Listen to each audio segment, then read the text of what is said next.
नमस्कार।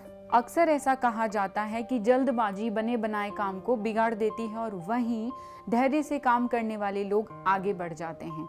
धैर्य किस तरीके से हमें हमारा लक्ष्य हासिल करने में मदद करता है, उसे हम एक कहानी के माध्यम से समझते हैं।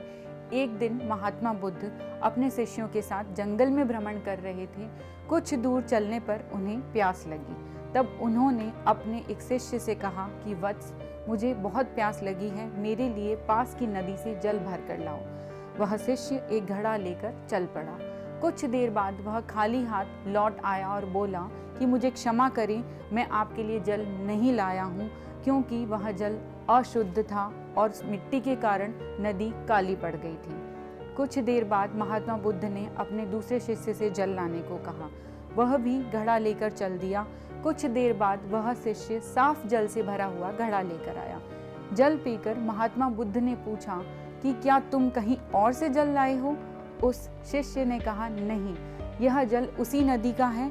उस नदी के पानी में मिट्टी घुल गई थी। मैंने थोड़ी देर प्रतीक्षा की और जब मिट्टी नीचे बैठ गई तब मैंने स्वच्छ जल से घड़ा भर लिया। तब महात्मा बुद्ध मुस्कुराए और अपने शिष्यों से कहा, यदि कोई भी मनुष्य धैर्य धारण करता है तो वह हर असंभव चीज को संभव कर सकता है और अपने लक्ष्य को हासिल कर सकता है।